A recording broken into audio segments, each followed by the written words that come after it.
बिस्मिल्लाहिर्रहमानिर्रहीम। आज का जो हमारा टॉपिक है ये ऑपरेशंस ऑन सेट्स के ऊपर है, पार्ट 1। और इसमें हम बात करेंगे यूनियन ऑफ सेट्स की। यूनियन हम किस तरीके से निकालते हैं, जैसे हम यूनिवर्सल सेट जो थे वो लेते थे।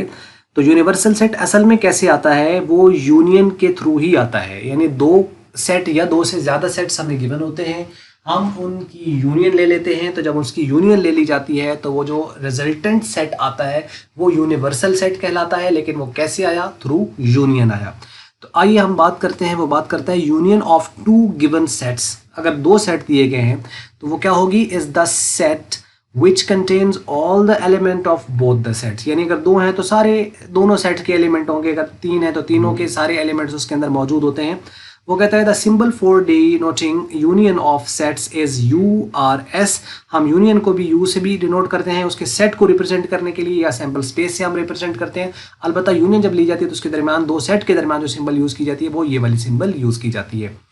फॉर एग्जाम्पल के तौर पर वैसे कहता है कि सेट ए आपके पास उसने दे रखा है 2 4 5 6, और सेट बी उसने दे रखा है 4 6 7 8, जिसमें आपके पास 4 और 6 इसमें भी हैं और इसमें भी हैं जो कि रिपीट हो रहे हैं। अब इसकी यूनियन किस तरीके से आएगी, हमें पता है कि जो यूनियन होती है उसमें हमने कॉमन अनकॉमन सारे मिला के लिख देने हैं। यूनियन में हमने क्या करना है, कॉमन अनकॉमन मिला के लिख देने हैं। यानी जो कॉमन है उनको तो एक ही बार लिखेंगे, और जो अनकॉमन है उनको भी ऑब्वियसली एक बार लिखना है। लेकिन यानी जो कॉमन है उनको ये नहीं कि उसके एलिमेंट भी लिख दिया फिर उसका भी लिख दिया, क्योंकि आपको पता है रिपीटनेस होती नहीं, यूनिकनेस हमें लेके आनी है सेट की बेसिक डेफिनेशन के मुताबिक। तो वो बात कर रहा है taking every element of both the sets A and B without repeating any element we get a new set that is universal set, that's U. और वो क्या आएगा, 2 4 5 6 7 8। ये आपके पास जो है वो यूनिवर्सल सेट आ गया। लेकिन ये कैसे आया है, इन दोनों की यूनियन से आया है। सो union is the operation which is made on two or more sets in order to get a new set that is called universal set or the sample space। तो यूनिवर्सल सेट कहाँ से आता है, union से आता है। Sample space कहाँ से आता है, यूनियन से आता है। कितनों की यूनियन, कम से कम दो की।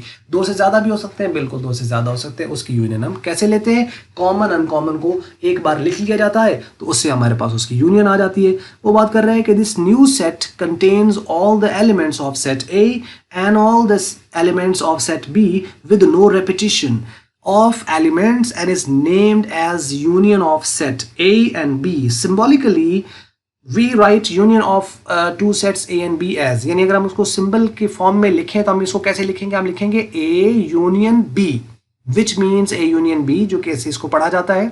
therefore A union B को हम अगर हम इसको शो करें, हम इसको सिंबॉलिक फॉर्म के अंदर सेट की रिप्रेजेंटेशन में, तो इसको नोटेशनल फॉर्म से कैसे लिखा जाएगा यूनियन को, क्योंकि हर सेट होता है जो कि यूनियन है। असल में इसका भी एक रिजल्टेंट तो एक ही सेट है ना, जो यूनिवर्सल सेट है। तो इसका मतलब ए यूनियन बी भी एक सेट है। तो उसको हम किस तरीके से नोटेशनल फॉर्म से हम कैसे लिख सकते हैं, तो तरीकाकार हम क्या अडॉप्ट करेंगे कि हमने उसको एक्स को असाइन कर दिया।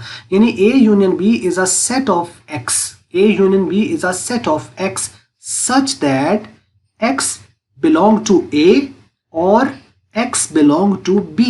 यानी ये जो A यूनियन B है ये एक एलिमेंट X का सेट है, जिसमें X क्या है, या तो A का एलिमेंट है या वो B का एलिमेंट है। ये इसकी रिप्रेजेंटेशन को आप याद रखिएगा। ये छठा जो चैप्टर हमारे पास प्रोबेबिलिटी का है, उसके अंदर चूंकि यूनियन जो यूनिवर्सल सेट है या सैम्पल स्पेस है बहुत ज़्यादा यूज़ होता है टोटल उसकी पॉसिबिलिटीज़ निकालने के लिए। तो उसके लिए ये सिंबल काफ़ी हमें काम आएगी, इसकी ये वाली रिप्रेजेंटेशन। तो आसान है, इसके अंदर मुश्किल कोई नहीं है। या तो उसका एलिमेंट ए का है तो या वो बी का एलिमेंट है, और एक्स से हमने उसको रिप्रेजेंट कर दिया है। अच्छा, इसके हवाले से कि उसकी प्रॉपर्टीज़ जो मोस्ट इंपॉर्टेंट प्रॉपर्टीज़ हैं वो ये हैं, कुछ नीचे प्रॉपर्टी और भी हैं। Union of any set with an empty set is the set itself. यानी अगर एक सेट की अपने ही साथ अगर उसकी यूनियन ली जाए तो वो वही सेट आएगा। यानी ए एक सेट है और उसकी ए के साथ यूनियन ली जाए तो उसमें मतलब कॉमन आपके पास एलिमेंट होंगे तो वो वही सेट आएगा। और इसी तरीके से एम्प्टी सेट जो है, यहाँ पे एम्प्टी सेट है तो एम्प्टी सेट के साथ ली जाए। यानी अगर ए सेट है उसको हम फाई के साथ यूनियन ले लेते तब भी वो वही आएगा। मतलब अगर एक सेट को एक अपने सेट के साथ अगर यूनियन ले ली जाए तो तब भी वो वही सेट आएगा।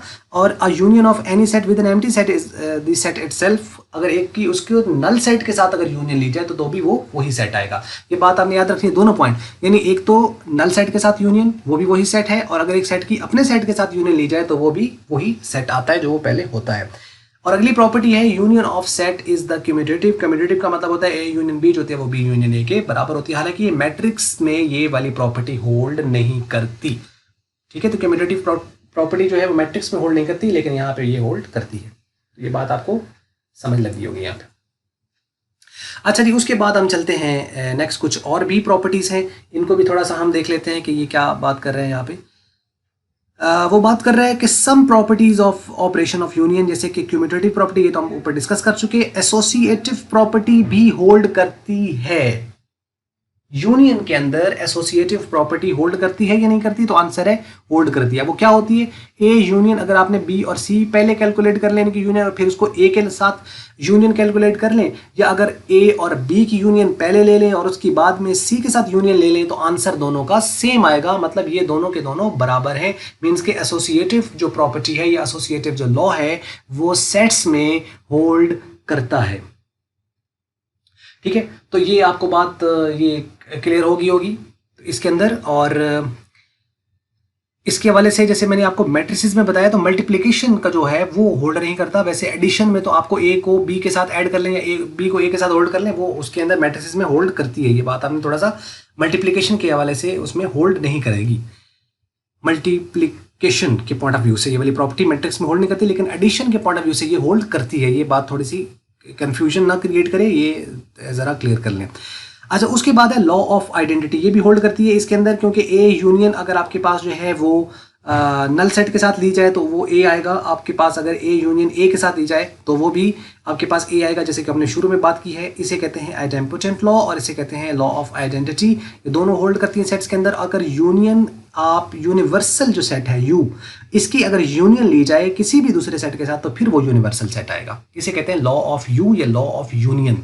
इसे लॉ ऑफ यूनियन कहते हैं। लॉ ऑफ यूनियन होल्ड करता है कि नहीं करता, तो ऑब्वियसली यूनियन के अंदर लॉ ऑफ यूनियन होल्ड करता है। मतलब लॉ ऑफ यूनियन क्या है, अगर यूनिवर्सल सेट जो है उसकी यूनियन अगर किसी भी सेट के साथ ली जाए तो वो ए सेट नहीं आएगा, वो यूनिवर्सल सेट आएगा, या सैंपल स्पेस जो भी आपके पास होता है जिसको हम कहते हैं, तो वो आएगा।